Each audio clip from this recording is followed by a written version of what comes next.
Boleh ya? A'udzubillahi minasyaitonirrajim. Bismillahirrahmanirrahim. Alhamdulillahirabbil alamin wassalatu wassalamu asyrafil anbiya'i wal mursalin wa ala alihi wa sahbihi ajmain.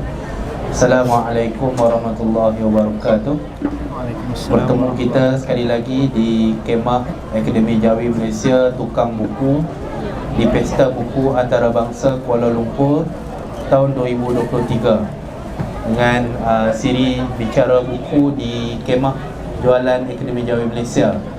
Kemah bernombor 3100, 3102 di Dewan Tun Razak 3 PWTC. Alhamdulillah, pada hari ini kita akan teruskan sesi bicara buku kita dengan sebuah buku yang istimewa yang kita bawa khas ke sini dan dengan jualan yang istimewa juga, dan oleh salah seorang penulis yang istimewa juga, yang datang, hanya dekat je duduk dekat pejabat kami, tapi sanggup bersusah payah datang meredah kesesakan lalu lintas ke kemah jualan kita bagi memeriahkan pesta buku tahun ni, insyaAllah. Adapun buku yang dimaksudkan itu ialah Islam dan Alam Sekitar, sebuah buku bergambar, sebuah buku yang dikarang oleh pelbagai penulis dan disunting oleh sidang editor. Sidang editor dia pun bukan calang-calang jugalah. Itu Datuk Seri Zaini Ujang, Profesor Muhammad Zaini Osman dan juga Dr. Muhammad Hilmi Ramli yang menerbitkan buku yang berjudul Islam dan Alam Sekitar ni, dan penerbitnya ialah Kesis UTM RZS Kesis UTM dengan kerjasama Kementerian Alam Sekitar. Terbit pada tahun 2022, baru terbit tahun lepas. Jadi buku ni dari segi penerbitan dia, kita terbitkan dalam kulit keras. Dan dalam ni cetakan dia semua gambar-gambar yang berwarna. Dan pada hari ini istimewanya kita bawa salah seorang penulis, Dr. Muhammad Ikhwan bin Azlan, pensyarah UIS mungkin UIS UIS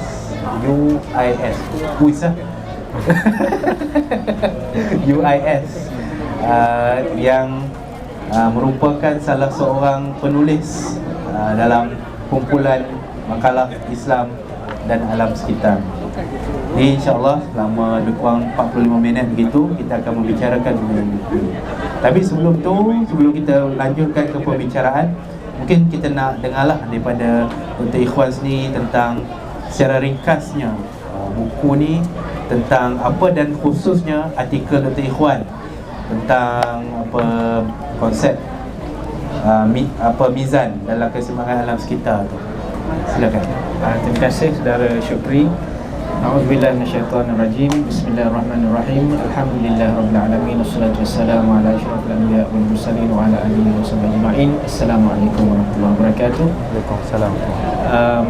Sebetulnya saya sendiri yang merasakan beruntung sebenarnya kerana dilibatkan dalam penerbitan dan penulisan buku ini. Sebenarnya buku ini adalah hasil daripada satu projek penyelidikan yang didanai oleh satu geran yang geran oleh Kementerian Alam Sekitar dan Air lah. Sewaktu Datuk Seri Zaini Ujang menjawat keterusianya lah. Jadi sebenarnya saya beruntung lah sebab dilibatkan sebagai salah seorang penyumbang makalah dalam himpunan makalah buku ini. Sebenarnya buku ini bukan sahaja terhad pada makalah-makalah, artikel-artikel, tetapi juga projek penyelidikan tersebut melibatkan 10 siri webinar di mana yang dianjurkan oleh RZS Kesis dengan kerjasama KASA yang melibatkan pelbagai pihak, panel-panel jemputan daripada pelbagai bidang, terutama yang berkait dengan alam sekitar, pemeliharaan dari segi penggubal dasar, pihak-pihak berkepentingan, aktivis, pakar undang-undang, pendidikan, arkitektur dan macam-macam lah, semua yang terlibat dengan isu-isu alam sekitar. Jadi isu alam sekitar ni isu yang sejagat, isu yang global lah pada hari ini. Semua orang berbicara tentang misalnya perubahan iklim, apa ni, isu sumber alam yang semakin merosot, dan bagaimana kita nak mengendalikan semua ini. Jadi dia isu yang sangat kompleks dan universal. Pada masa yang sama, agak jarang kita mendengar ilmuwan kita ataupun ilmuwan agama, mereka yang mahir dalam agama Islam dan pandangan alamnya, berbicara secara direct tentang isu alam sekitar ini. Jadi Datuk Seri Zaini Ujang melihat satu kelombangan lah di situ kan. Jadi cumanya nak membicarakan, kita nak mula daripada aspek mana kan. Kalau kita nak cari punca kepada permasalahan alam sekitar ni, dia ada banyak kan, dan dia sangat kompleks. Tapi kita beruntung sebab kita dipandu oleh satu gagasan, satu framework, kerangka yang membolehkan kita menganalisis punca dan akar permasalahan lah. Iaitu kerangka yang dihujahkan, dikemukakan dan diperincikan oleh Profesor Syed Nakibul Atas. Dan dari situ kita dapat menganalisis dan dapat menentusahkan dia punya punca, dan seterusnya memikirkan dia punya penyelesaian yang solid lah, yang kukuh. Jadi penyumbang makalah ni sebenarnya saya rasa rendah diri lah kalau kita tengok makalah-makalah yang lain tu. Saya rasa yang saya tulis tu mungkin jadi macam footnote saja kan.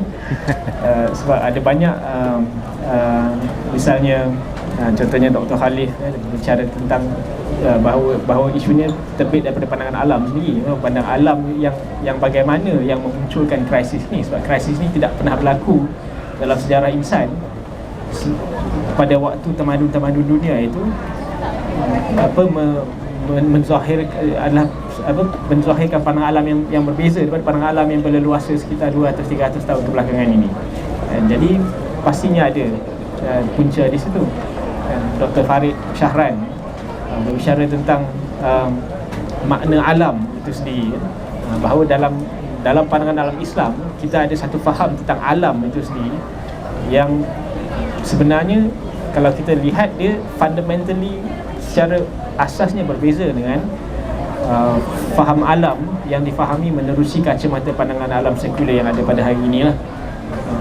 Cumanya artikel saya tu sebenarnya dia datang sedikit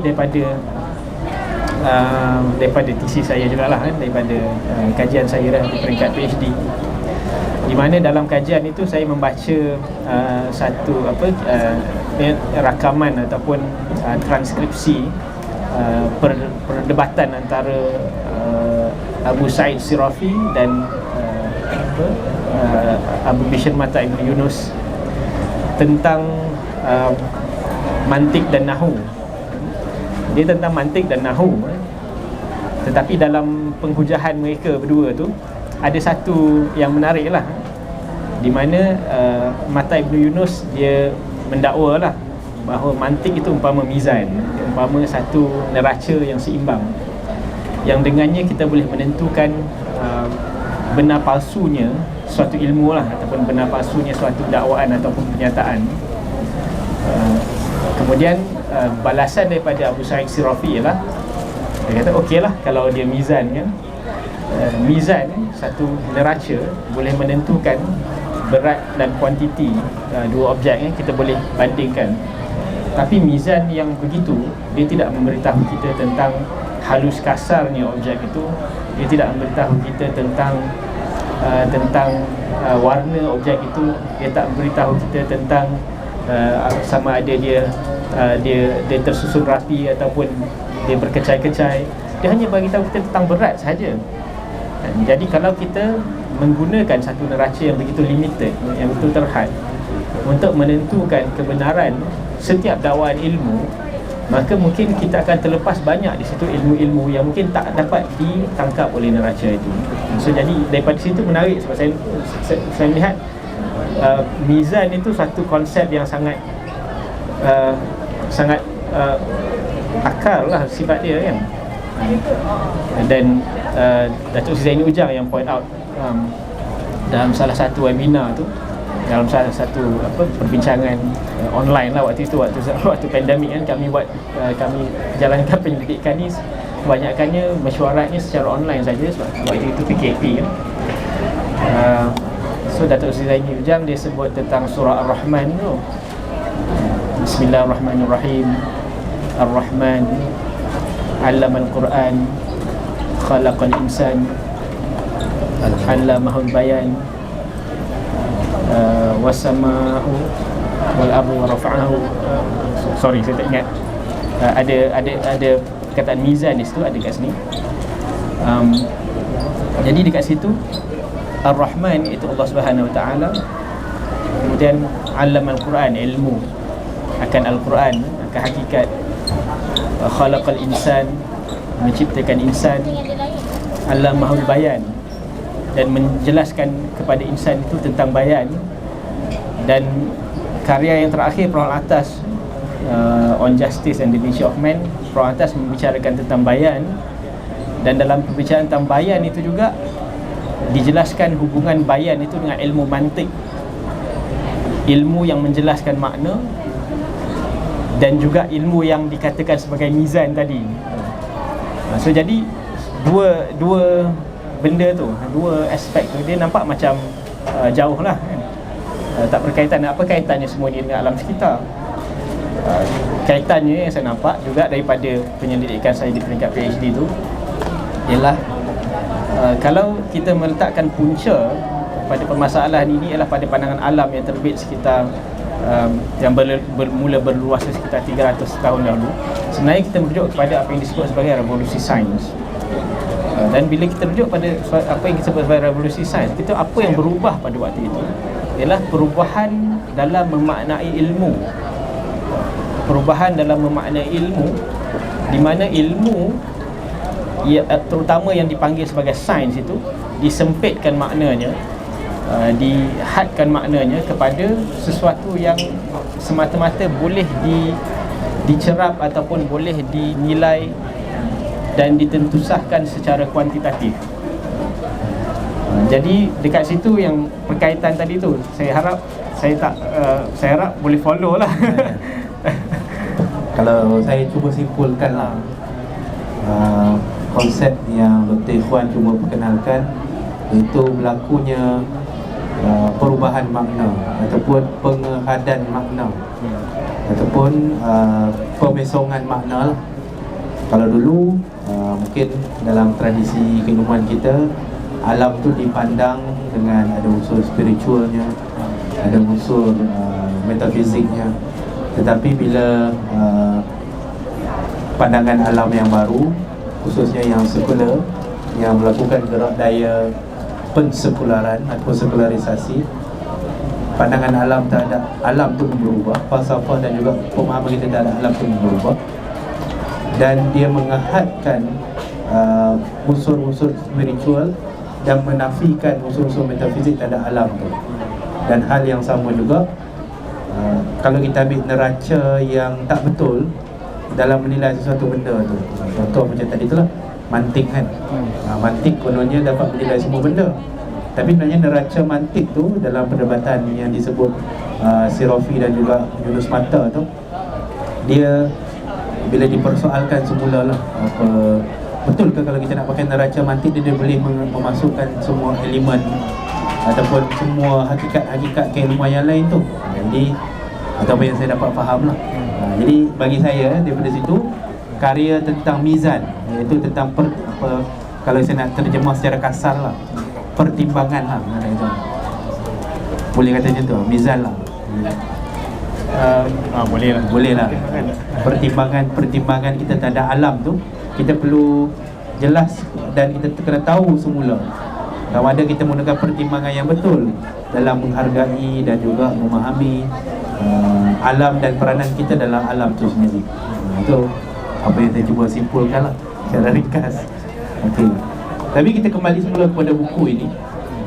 Macam Dr. Ikhwan ada sebut tadi, buku ini dikarang oleh pelbagai penulis yang latar belakangnya berwibawa dan hebat-hebat lah.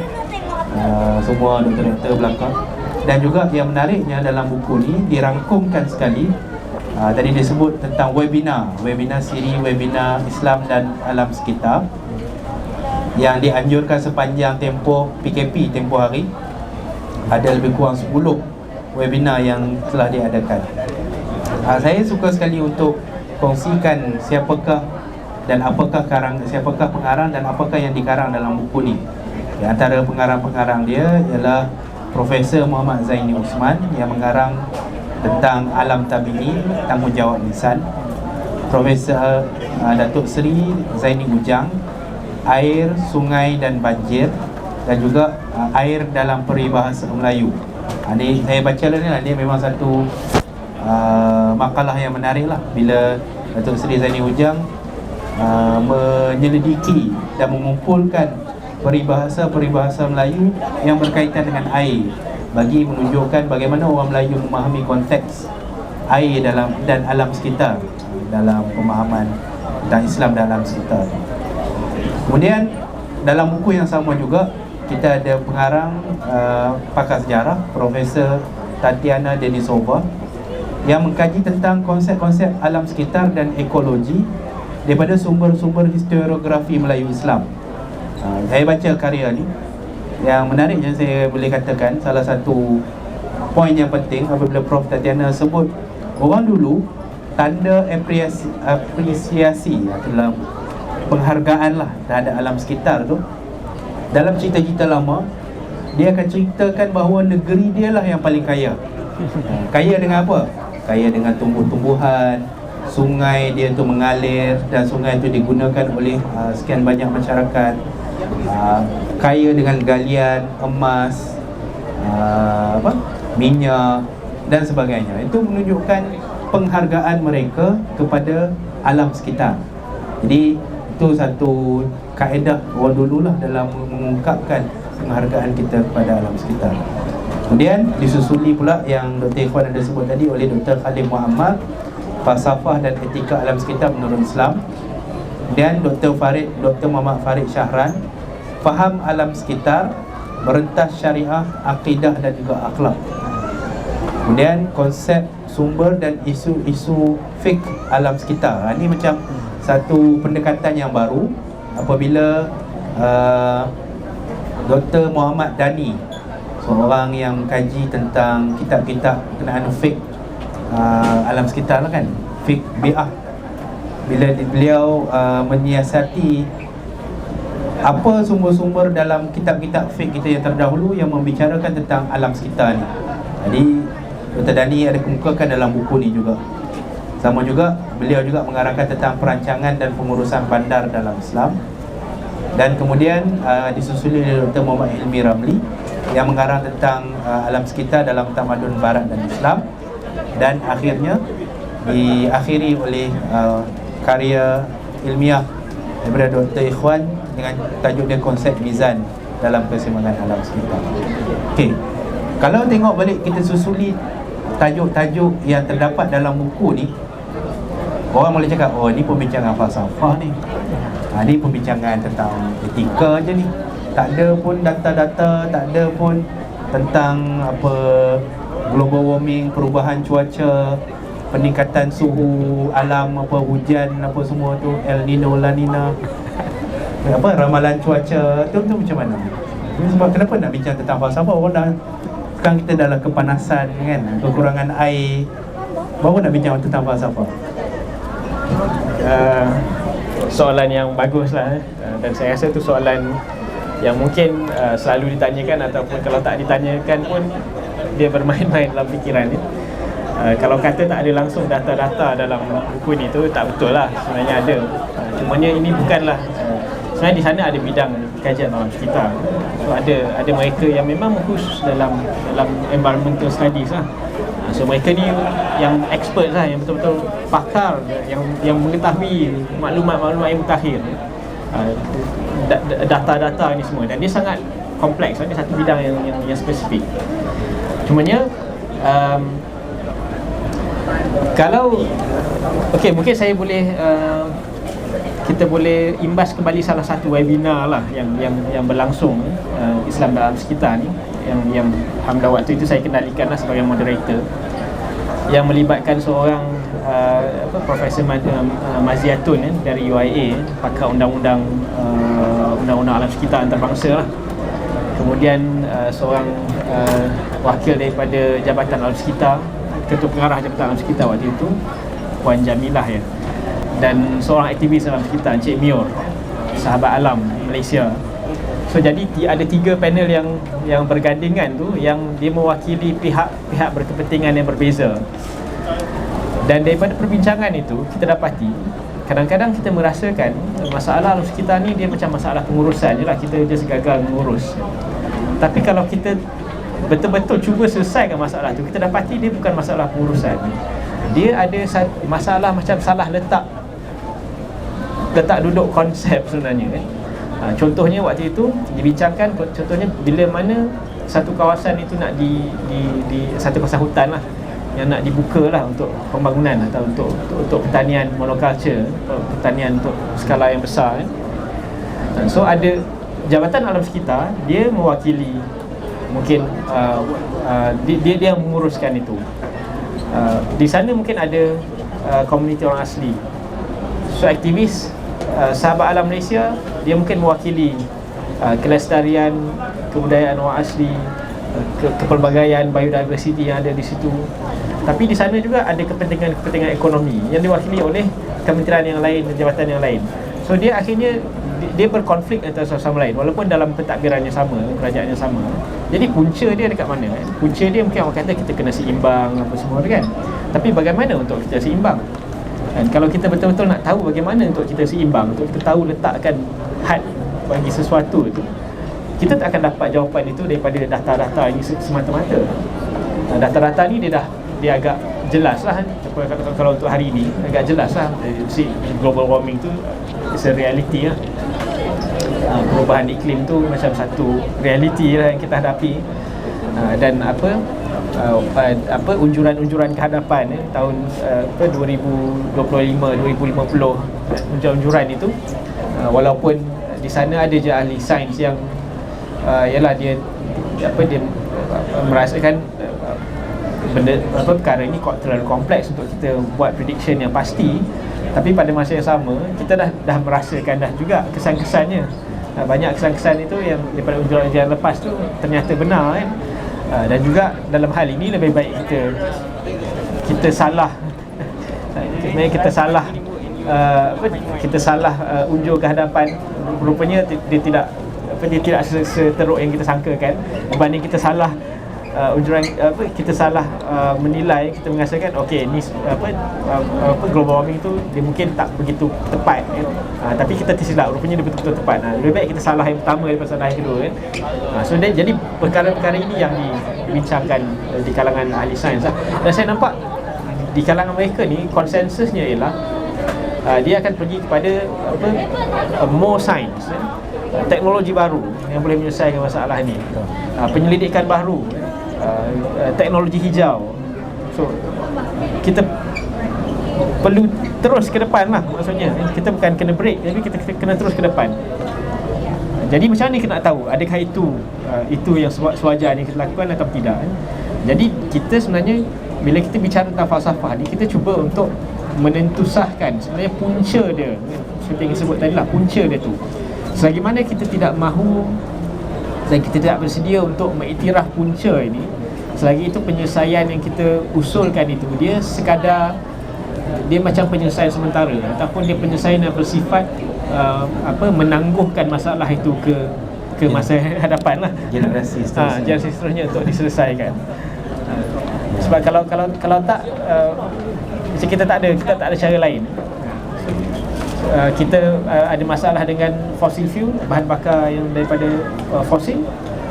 So kita berpindah kepada green technology. Tapi green technology dia dia tak memerlukan petroleum, tapi dia memerlukan benda-benda lain pula kan, rare earth dan lain-lain. So pelombongan itu pula akan lebih rancak. So jadi itu pun akan mendatangkan masalah yang lain pula lah. So jadi kita mengalihkan masalah itu dari satu tempat ke satu tempat yang lain. Jadi macam mana kita nak mula selesaikan masalah itu, sebenarnya satu ialah kita kena iktiraf ada isu, ada krisis dalam kita menanggapi ilmu itu sendiri, especially ilmu yang kita sebut sebagai modern science. Jadi macam mana kita nak betulkan itu? Tak boleh tak kita betulkan itu? Pada hemat saya dan para penyelidik penyumbang makalah ni, sebenarnya kita boleh. Dan inspirasi dan inspirasi dan buah-buah fikiran itu sebenarnya ada dalam tradisi keilmuan tamadun Islam. Semua itu ada. Dan seperti mana yang Prof Atas selalu sebut dan Profesor Wan Muhammad Noor juga mengulang pada sesi syarahan malam Sabtu minggu lepas, bahawa Islam itu realiti.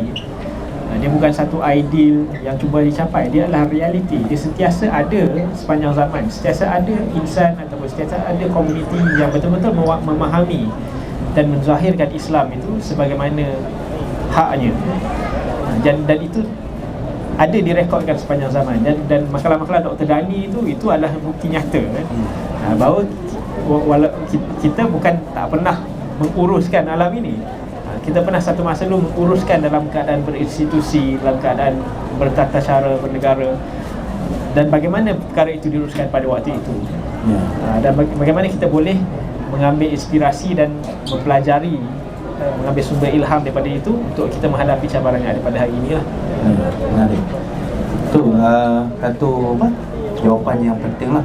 Sebab kalau tengok secara sepintas lalu,